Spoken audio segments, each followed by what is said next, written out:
Spicy Toast Gaming here. Thank you for tuning in to another video. Today we're doing a Nami guide for Path of Champions. If you enjoy the video and you want to see more like it, definitely like and subscribe. First off, we're going to have a overview of the champion just so that you can know if this is someone you want to invest your time as well as shards into.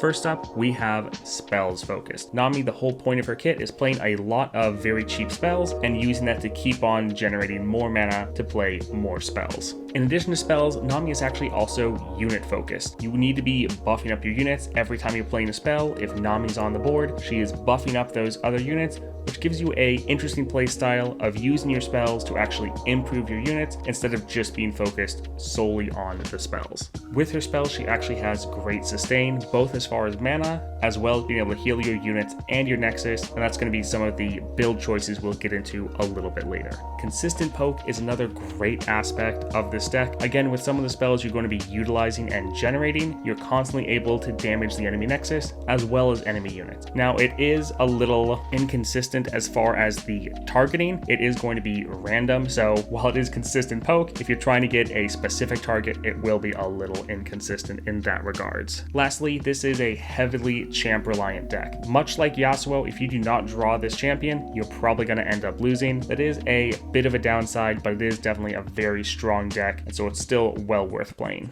All right, let's hop in game and take a look at this champion. In game with Nami, you see we have her at level 21 and 2 stars. So Nami herself, she is a 3-cost champion, so you can't play her in the first round in most cases, but then that second round you're normally able to play her. She is attuned, so when you play her, she's going to refill 1 spell mana, which also contributes to her level up of you've gained 8 spell mana this game. Her effect is while she's on the board, when you play a spell, grant 1 power to the weakest other ally that isn't immobile. So essentially this isn't going to be able to hit things like a powder keg or monkey idol, which is good because you wouldn't want those things getting hit with this buff anyways. So you're wanting to play a bunch of spells. Every time you do, you are buffing up your other units. Her level up is quite easy to do with her star powers, which we'll get into right after this. Her level up then, when you play a spell, now you're granting all your units 2 power instead of that 1 power. And then she gets 1 of each stats, going to a 3-4 from a 2-3. Pretty good champion.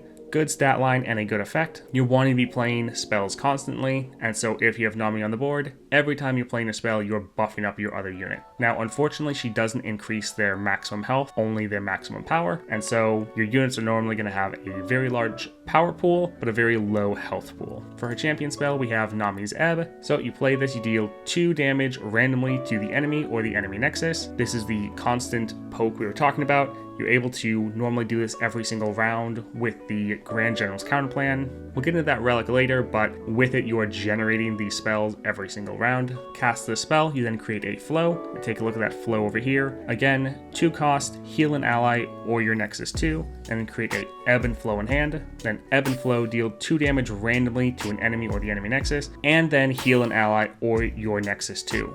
Now the healing effects, those you're able to target. So if you need to heal a unit or your nexus, you can target that, which is nice, but dealing damage to the enemy, that part is random. Taking a look at the star powers now. So this is probably one of the best rank 1 star powers in the game.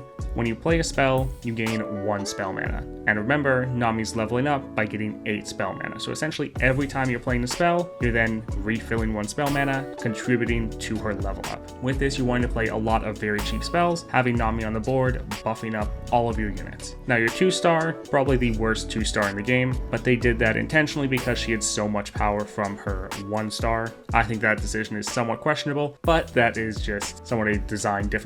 Plus 1 starting mana, that part's great, but that's every 2-star. Then game start, draw a spell. You'll at least be able to draw 1 of your spells. It's a nice little bonus. Sad that it only activates in the first round, and then essentially you don't have a 2nd star power. You definitely don't need it. You're still plenty strong, even with this mediocre 2nd star power. For the 3rd star power, when you play a spell, you gain that 1 spell mana, but if it's your 4th spell this round, copy it with the same targets. Now this is again adding more importance to having your ebb and flow, Nami's champion spell, because if you have that champion spell every round, there is 3 spells already down, So you can play that, and then your 4th spell is going to get doubled. So this is a very strong power, at least I'm assuming. Haven't been able to play with it yet, but honestly, with Nami, she actually scales better with Relics. She's a champion that if you just want to get to the 2 stars and then level up and not worry about upgrading, I think she is a great champion for that, as I've been easily able to clear Aurelion Sol with her, especially after getting 2 rare relics. Taking a look at the starting deck, and it actually works out quite well together. There's a couple cards that I was a little annoyed are copied from the Alawi deck, but they do fit quite well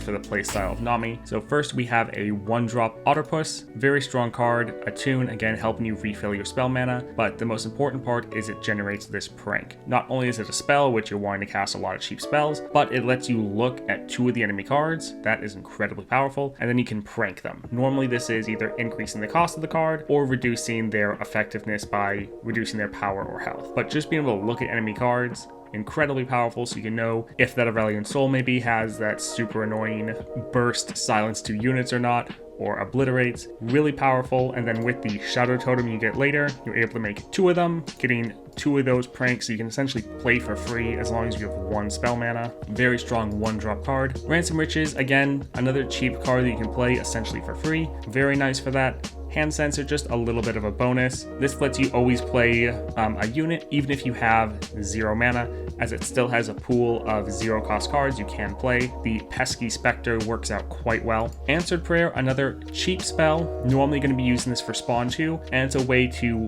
have cheap guaranteed champion draw. So normally, if you're having bad luck in the early game, you're not drawing your Nami, you can just play a Answered Prayer, and quite often that will help you out. So even though this is a very champion reliant deck, having this right here really helps you not lose too many games because you're not drawing your Nami. Coral Creatures, again, attune, helping you out. Challenger, always nice to have. And then when I'm summoned, create a random 1-cost card from your region. That's perfect. You want more 1-cost cards. That's really helping you out. Again, Abyssal Guard, this card is not the best right now, but later on you get Overwhelm, which is amazing. Fearsome, 3 costs with the Ancient Coin. When you play a spell, give me 2 power this round. So normally with Nami, you're going to be able to play a bunch of spells in a single round, buffing this unit up to obscene levels. Once you have something like Overwhelm, which you get later on, this unit is then able to punch through and deal massive damage to the enemy nexus. The one problem is right now, normally the enemy is going to have a blocker, so even though this unit can get to a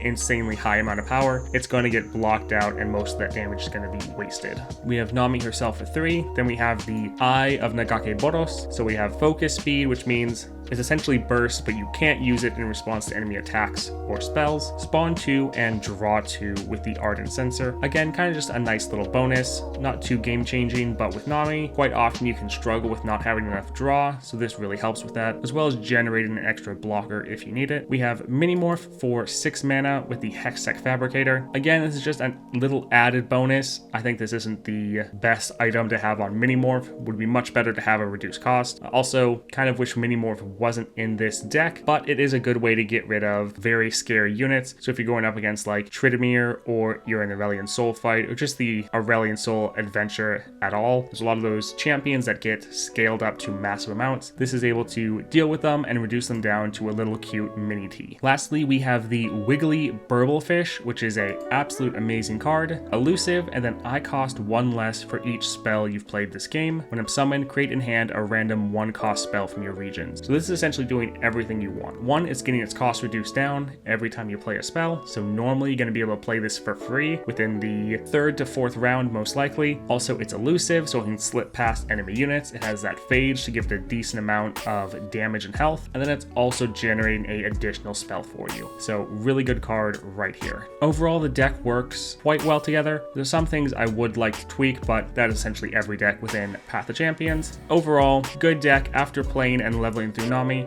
it does work quite well together, and some of the upgrades you're getting are very powerful. Within the champion level ups, there's one point that I specifically need to talk about. Ebb, well, it's essentially all of them, even though it just lists Ebb and Flow here. It's talking about all 3 versions of your champion spell. They all start with Stopwatch, which makes it burst speed. So this was a little strange, as this is the first time we've ever seen a champion's spell, which isn't in the starting deck, get an item on it. This is a great change, and it further emphasizes you always having Nami's champion spell every round, which essentially pigeonholes you into always running Grand General's counter plan, at least in my opinion, but it does work insanely well. So now all of these, instead of being just at fast speed, so if it was fast speed, normally you'd have to play it, then you'd have to wait for the enemy to have the chance to respond to play anything else back, and that would happen for every single spell, so it really dragged on the game. Since they made these all burst, you can play them all back to back without the enemy ever having the opportunity to play something in return,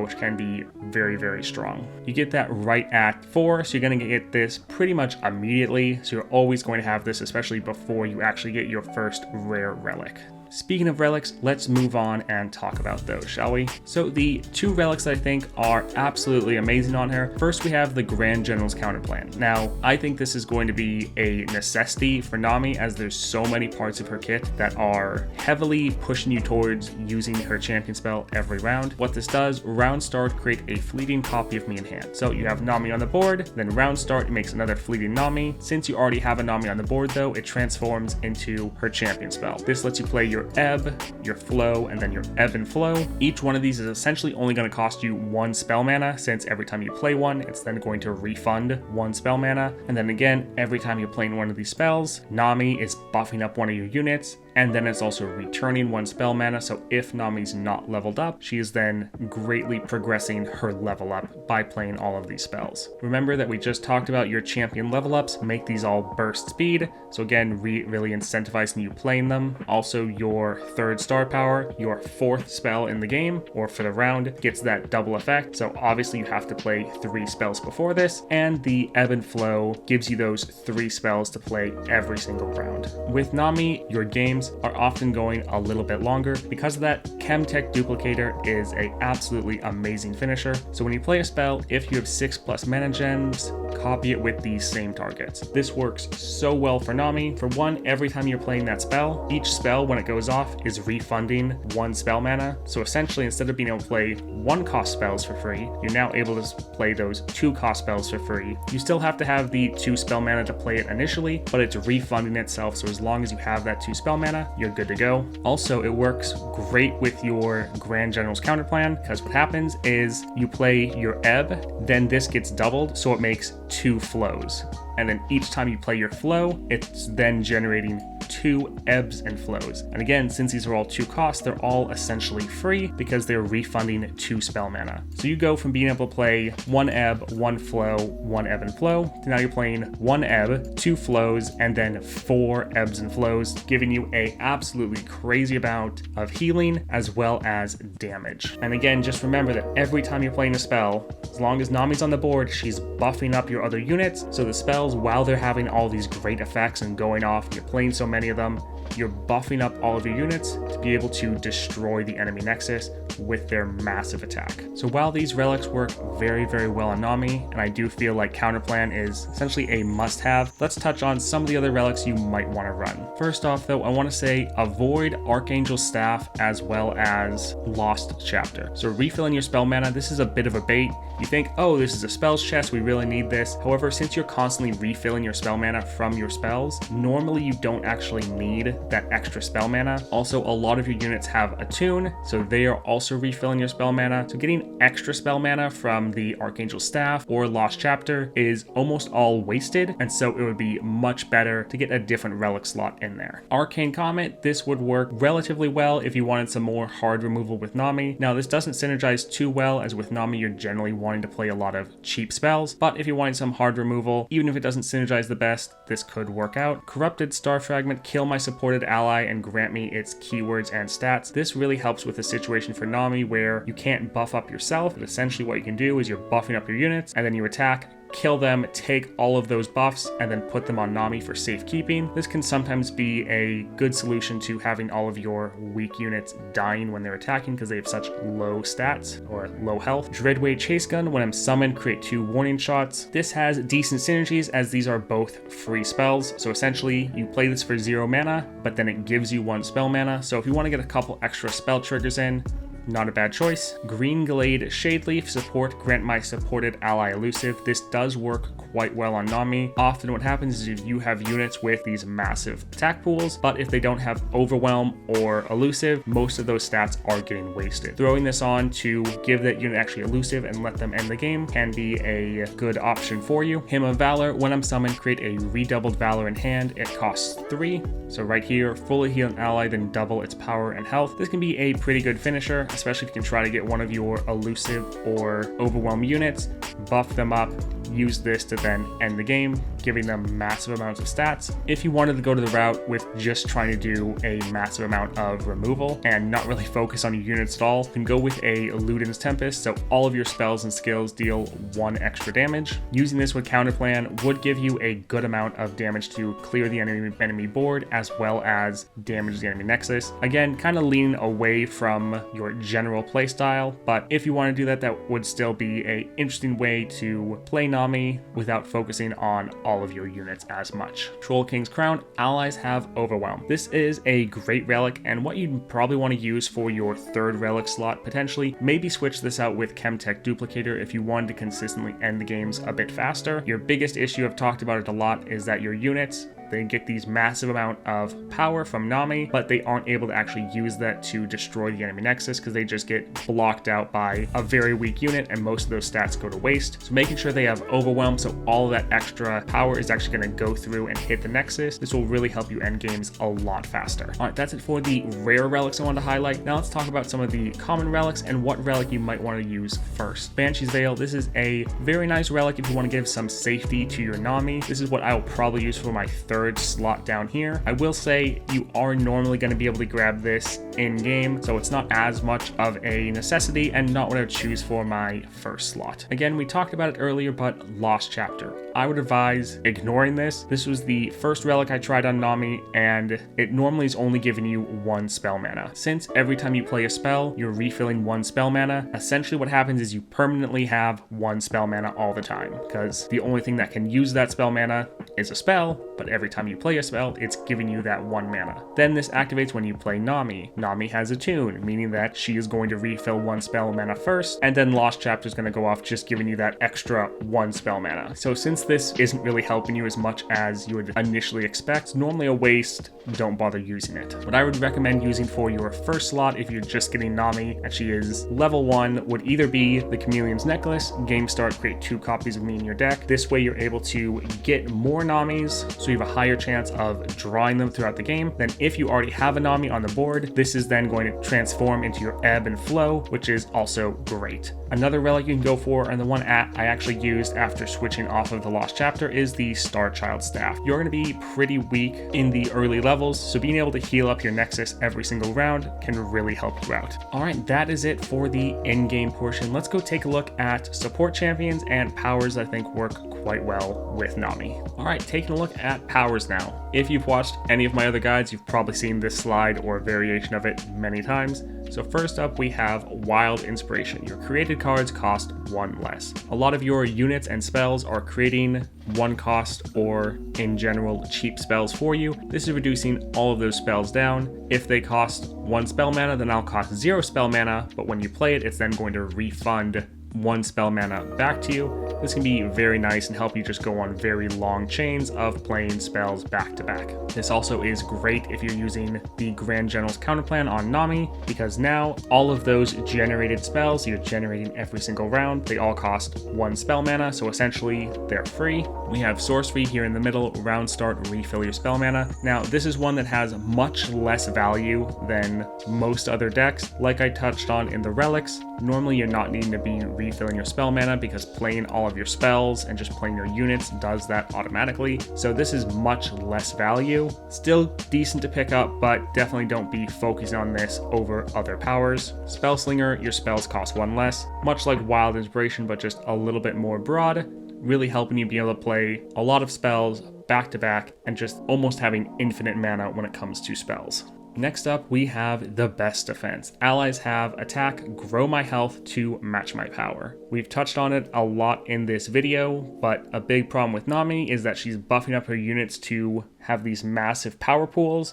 but then a very low health pool. This fixes that one issue so that when you attack, you're growing your health to your power. This is going to give you a massive amount of survivability and really fixes one of the major weaknesses of the Nami deck. Next up, we have Crush. Allies have Overwhelm. You've heard me talk about it a lot in this video as well. Big problem with Nami, you're having this massive power pool, but you're not able to actually convert that into damage on the enemy Nexus. Great way to fix that, giving all your units Overwhelm so that they can hit the Nexus and end the game much, much faster. And lastly here, we have Domination Round Start Rally. Very simple, lets you attack every single round. Again, this just works great for letting you end the game earlier and earlier. Nami, since you are a spells but also a unit focused deck, you normally need your units to end the game. Being able to attack every round really helps you just achieve that much sooner. On to the last group of powers now. So we have the Craftsman Favor, Round Start, create a fleeting time and dedication in hand. Counterfeit Production, Round Start, create a fleeting, 0 cost counterfeit copies in hand. Really, any of these powers that are generating a spell for you to play the start of every round is great for Nami. These powers, sometimes what they're generating actually cost 1 mana, but that's fine because every time you play a 1 cost card or 1 cost spell, it's refunding itself, so essentially you can play them all for free, and this just really feeds into playing all those spells, having Nami buff up all your units every time you're playing a spell, and you can play all of these for free. They all work very, very well, synergize great with your kit. Any of these that you see, any that are creating a fleeting spell at the start of a round, doesn't matter if it's the 2 I have listed here, I think there's 4 or 5 total in the game. Any that you see, grab them, they work great with Nami. Then lastly here we have Enfeebling Strike. When you damage an enemy, reduce its power by the damage dealt. This is just one of the best defensive powers in the game, but also works great with Nami because if you have Nami on the board and you're playing her champion spells every single round, you're doing a lot of small poke damage to the enemy. It's great with Enfeebling Strike is then you're constantly also reducing down their power. Every single round, this really just helps you secure a lot of your wins and just a great defensive power in general. That's it for the powers I wanted to touch on. Just as a reminder, I normally don't like to put in epic or legendary powers in here, so there's still plenty of awesome powers for you to go find while you're playing Nami. These are just some that I wanted to highlight of the more common relics, or common powers that is. On to support champions. What champions do you want, and what features of a champion are you really on the lookout for? So first up, you want cheap spells. Any champion that comes with some cheap spells for you to use in their support deck, that is great, or units that generate cheap spells. So if you play a unit and it's going to generate a 1 to 2 cost spell, that is absolutely great for you. So what champions do we actually have? Ezreal. He is able to generate a very cheap spell every time he's able to get a Nexus Strike, giving you a little bit more removal or damage to the enemy Nexus. But if you're able to get Ezreal leveled up, he can do a massive amount of damage to the enemy Nexus because every time you play a spell, he deals 1 damage to the enemy Nexus. So he can work as a great finisher and just synergizes quite well with Nami. Next up, we have Fizz. Fizz is great because a lot of his support deck are cards you already have in your deck, so you're essentially already able to benefit, normally giving your cards just an extra item. Quite nice, but Fizz also synergizes great with playing and generating cheap spells, so he's another champion for you to keep the eye out for. Alright, that's it for our Nami deck. I hope you enjoyed it. If you did, definitely like and subscribe. It really helps out the channel. I hope you all have a great day.